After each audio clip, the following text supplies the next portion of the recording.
You're right there everyone, and welcome back to the channel, where today we'll be doing a sort of a part 2 to my transfer news 3 video, where this is talking about going a bit more in depth on the proposed Newcastle United takeover. Now in this video I'll be considering 4 factors to go a bit more in depth, have a look at, and also just to talk a bit more about. They are money, players, management and competition. Before we get into it, if you are new to the channel, make sure to subscribe, hit the notification bell, leave a like or even leave a comment on your thoughts on this proposed financial takeover, what you think will be the pros, cons of it, and whether or not they can actually go ahead and win big things. So the person who's interested in buying Newcastle United for a reported £300 million is a Crown Prince of Saudi Arabia, Mohammed bin Salman Al Saud. Bit of a tongue twister, that one. He is the reported Saudi prince who is interested in buying the Magpies. So let's just not get too caught up in all that. Let's just go straight in and talking about those 4 factors I listed. Starting off with money. Now the ownership breakdown. There's something I was corrected on my transfer video, and apparently 80% will be owned by the Saudis, 10% by the Reuben brothers, and 10% by Stavely, I think they're called, Stavely, however you pronounce it. There'll be additional £20 billion added on through the Reuben brothers, and I'm assuming through that percentage it'll be the same with the Stavely, or however you pronounce it, Stavely, whoever they are. I don't really know the other two, Reuben brothers and Stavely. I don't know what they're about, what their intentions are, but let's just couple more facts financially. Saudi prince family, his net worth is apparently £1.4 trillion.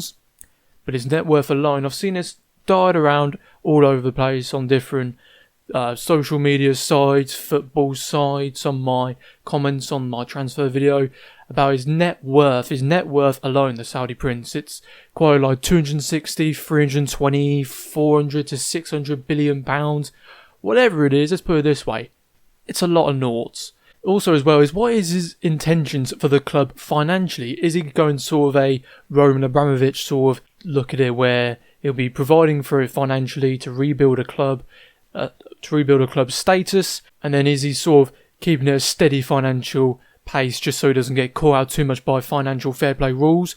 Or is he going for a Sheikh Mansour sort of take it where he's going to throw as much money as we possibly can into it and try to just blow all the competition out of the water and just go for the league? Not buying the league, but investing cleverly into it. I'll leave that with you lot, just see what you think on that sort of quote, on that idea behind it. Whatever his intentions is, let's put it this way, Newcastle United should benefit massively from this.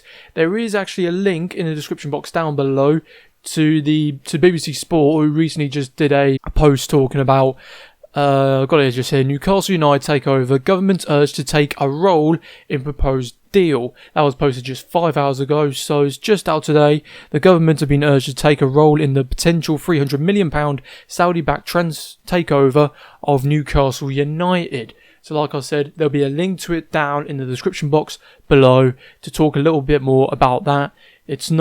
I'm not here to have a look through that and give my opinion.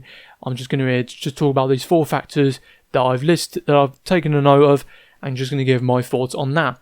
So money-wise, positive for Newcastle United. They can get back to where they were originally. They just got to be careful, of course, with financial fair play rules, whether or not they will get caught out or not. Moving on now to players. Now there's been made up rumours, let's put it this way. So many rumours that they've been linked, because of this financial takeover, they've been linked with Kylian Mbappe, Jadon Sancho, Griezmann, all that malarkey. And to be honest, financially they do have the power to attract players, because of course with money in football it's sort of edging it into a little bit of corruption, I suppose you could say, not gonna lie, throwing so much money out there, money that they could just easily burn. I mean, with all the money that he's apparently worth and he has in his back pocket to go ahead and buy the club, it does seem a little bit like that in a sense, if that makes sense. The players that they could attract, they do, like I said, they do have the financial power to do that, but it's just whether or not the players will take the risk. That's something which was also mentioned in my comment section on the Transfer News 3 video, and to be honest, it is very much true that they can attract big money players. They could easily attract Mbappe, Sancho, Griezmann, even during this time when football does come back, whenever that will be, even during this the effect the coronavirus will have on the transfer market financially, of course, because there's been talks about how it will most likely take a dip due to how much money is not being put in and how much of a loss has been made in different leagues.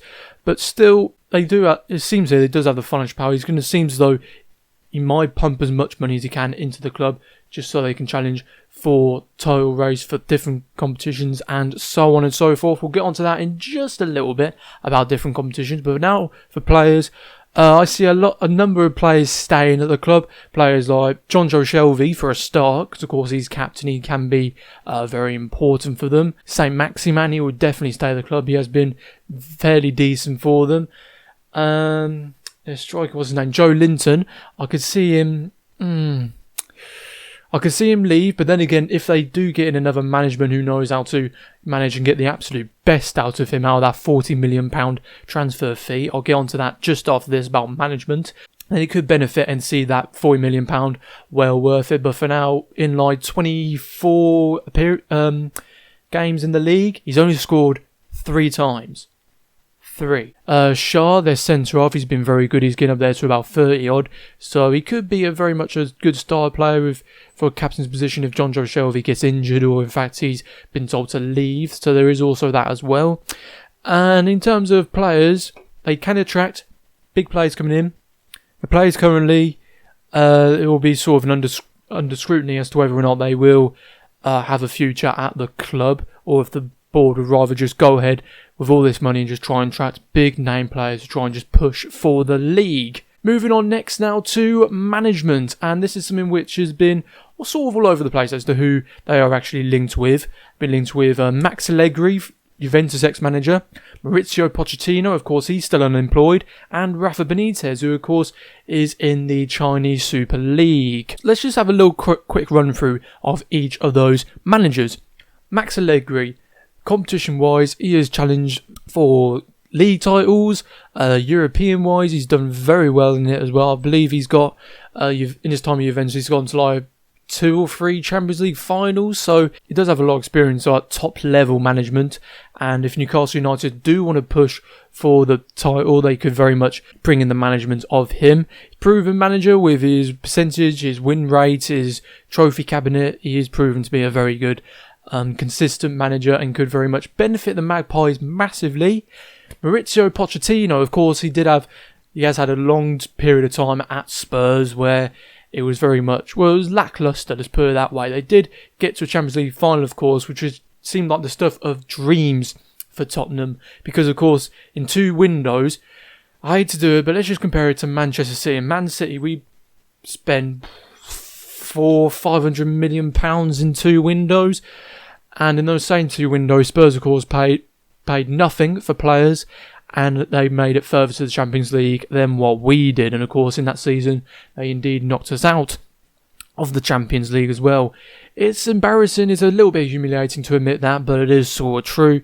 So credit where credit's due for Pochettino. He is a very good manager, of course, getting Spurs to that sort of level. We could easily do the same with Newcastle United, a genuinely good club who has got genuine good history of winning League Cups and having a good win rate in the Premier League, especially during the 90s where the Premier League was first getting started. They were, of course, very good then. And bringing someone like Pochettino, who does have experience in English League football, especially challenging for the title. Well, say especially, he has had a few stints where he has challenged for the title and had big players within the club. They could probably benefit very, very well from Maurizio Pochettino coming in. And, of course, he could start as soon as possible. Don't know about the employment of Max Allegri, whether or not he's unemployed at the moment or if he's currently managing at another club. But still, Maurizio Pochettino could easily sign pen to paper on the dotted line with Newcastle United. And, of course, when he was at Tottenham, he must have had some sort of a good relationship with Harry Kane. So if he could bring Harry Kane, convince him to go to the Magpies, which of course now they've got this financial backing, they could very well easily sign Harry Kane, even at his ridiculous price tag of £200 million quoted by Daniel Levy. And next up, Rafa Benitez. Of course, he was at Newcastle United for a number of seasons. How long he was at the club, I do not actually know, but of course he has had a lot of experience with them, battling in relegation battles, trying to battle and go forward in League Cups. Of course he did get relegated, but he didn't half mess around in getting them back up to the Premier League, even though even Newcastle United fans have said, I've heard a couple of them say that at best they can be a championship side. But Rafa Benitez, he does like to keep things compact, as he likes to say, compact.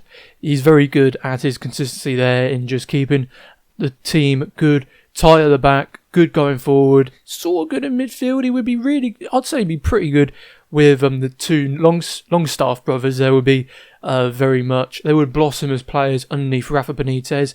And of course, I'm pretty sure a lot of the fans, if not all of the Newcastle United fans, would like to see Rafa Benitez back at the club because of how much of a good manager he is. Of course, he wasn't given the financial support by Mike Ashley, and that's, to be honest, that's not really surprising.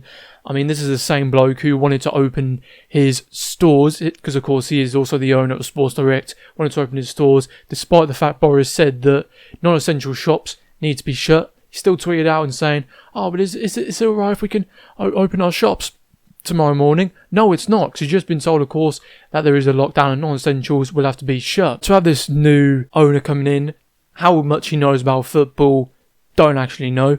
Probably not that much. He's probably just seen it as a business point of view, which is fair enough, I suppose you could say. And seeing Rafa Benitez come back to the Premier League would be, I'd say, pretty good. Also, for Newcastle United fans, they would appreciate him a lot. Would be very beneficial also to see him back at the club as well with this new financial backing. And now moving on to the last manager. Well, I'll say last manager. This is a manager they've already got, and that is Steve Bruce, currently at the club. Whether or not, how long will he actually stay at the club? Apparently, it's been reported that he will be given a few months to test himself as to what he's about at with all this financial power, how much he can actually improve the squad in the ability of the players.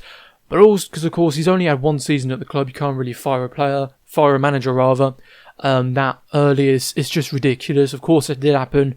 It sort of did happen with Unai Emery, but to see it with Steve Bruce, we kind of understandable because his track record in the Premier League is one of the worst, if not the worst, percentage-wise in Premier League history. And with his financial backing, how he would actually improve the squad will be still yet to be seen. But still, that's something else to consider as well, is that how long will Steve Bruce, how long will he actually be given at Newcastle United if this takeover does go through, how long he will actually be allowed to stay at the club. Moving on to the last point now, and that is competition. They will have the financial power to attract the best managers, Max Allegri, Maurizio Pochettino, the love of their life, Rafa Benitez back at the club. The best players, they also have the potential to attract them, even if they can be ridiculous stories like Kylian Mbappe playing at St. James. It could very well happen. I could be proven wrong, and it could very well happen they could end up playing at the club. Now moving on to a little bit more competition, and that is challenging for the Premier League, European football, League Cup and FA Cup. Premier League, they could easily go ahead and do that. Saying that though, it could be sort of like an Aston Villa sort of scenario, I suppose you could say. Of course, they don't have mega billionaire rich owners, but of course they did spend a lot of money, like £120 million on players. They did buy a lot of players, like 15 or so, 10 or 15, something like that. But of course they're in a relegation battle. Would that be the same with Newcastle United? Because of course when City did have their financial takeover, Mark Hughes was still at the club, he was still at the club 6 months after the takeover. And despite that, he still went ahead and made one of, if not the most important signing in our history, being Vincent Kompany. Despite the fact we did have all this financial power at our disposal, and we were very much so close to signing Kaka at one point for £88 million, which would be unbelievable. But of course, he could have easily gone for the money, but of course he stayed at the club and went ahead. I believe after these transfer links, he did go ahead and win the Ballon d'Or as well, which, you know what, it's fair enough to him. It did take us a couple of years to then go ahead, well, more than a couple of years actually, about 3 years, something like that, I'd say. No, it was a couple of years, 2 years or so to go ahead and challenge for the Premier League. They could possibly do that as well if they do go ahead and make big signings like I've already mentioned about. European football, it does seem a bit of a long shot for a team which were in sort of relegation battle. Right now, I believe they're 13th in the Premier League so far, while it is on pause on a football lockdown, I suppose you could say, really. See them go ahead for European football. We've seen that, of course, from Sheffield United, which I have heard quoted that they did have financial investment, a bit like Man City sort of thing I did here in our game against them, where we won 1-0, I believe it was. So, European-wise, they can very well push for it. It's just wait to see how long it will actually take until they do push it after this financial takeover has been commenced. League football and FA Cup, sort of same similar things, really, I suppose you could say. What I mean by that is Carabao Cup and FA Cup. Whether or not the Carabao Cup will still be called that, depending on sponsorships or whatever, we do not actually know. But they could easily compete for that. They did have a good run. Sort of a good run, I suppose you could say. They did beat a couple of Championship and League One teams to progress forward in the FA Cup, but still they could easily compete for that, make it to finals with this financial backing and this financial power as well. And that's just, all in all, just sort of all links up together. Of course, he's coming in, he wants to make this investment, try and see just sort of what his intentions are. To be honest, don't actually know. I could sit here and ahhing, which I do that a lot on this channel. What positives, what negatives this will bring to the club is still yet to be seen. Like I've sat here and just rambled on about the 4 different prospects of this financial takeover, but like I said, it is still just yet to be seen as to how much of a benefit it will actually be for Newcastle United. That's where I'm going to wrap it up. Hopefully you guys have enjoyed it. Like I said, let me know your thoughts in the comment section down below on this financial takeover. What's your thoughts on it? If you agree or disagree with me, the comment section is there up for debate. Thanks for watching, and I'll see you lot in a bizzle.